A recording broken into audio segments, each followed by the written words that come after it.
Magandang araw mga kababayan.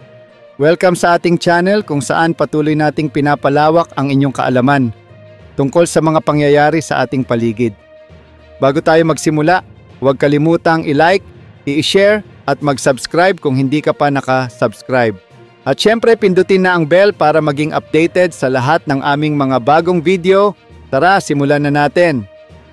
Narito ang lagay ng ating panahon ngayong araw, Friday, December 20, 2024.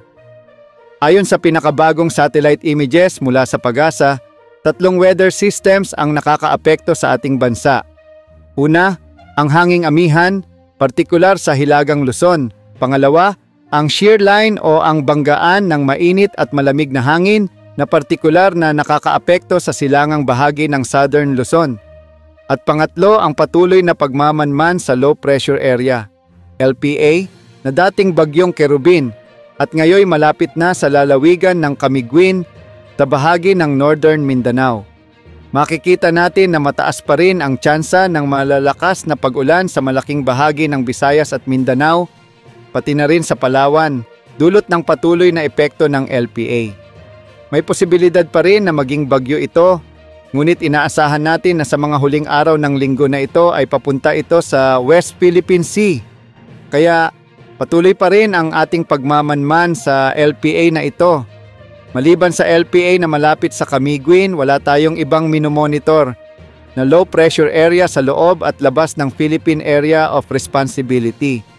Ang shear line ay magpapaapekto din sa malaking bahagi ng Bicol Region, kasama ang Mimaropa, habang ang amihan naman ay magdudulot ng mahihinang pag-ulan sa malaking bahagi ng Luzon. Narito ang magiging lagay ng panahon sa Luzon. Magiging maulan sa malaking bahagi ng Bicol Region, kasama ang mga lalawigan ng Quezon, Oriental at Occidental Mindoro, pati na rin ang mga isla ng Marinduque at Romblon. Dulot pa rin ng shear line. Sa mga lugar na ito, posible ang biglaang pagbaha at pagguho ng lupa. Sa Cagayan Valley, Cordillera Administrative Region at Aurora, dulot ng amihan, asahan ang mahihinang pag-ulan. Sa nalalabing bahagi ng Luzon, kabilang ang Metro Manila, asahan ang generally fair weather, ngunit may mga isolated na pag-ulan dulot ng amihan. Sa Visayas, Mindanao at Palawan, magiging maulan pa rin sa malaking bahagi ng Visayas, dulot ng shear line at ng LPA. Magkakaroon din ng pag-ulan sa Palawan dahil sa LPA na patuloy na kumikilos papalapit sa rehiyon. Mag-ingat pa rin tayo sa mga banta ng mga biglaang pagbaha o flash floods at landslides.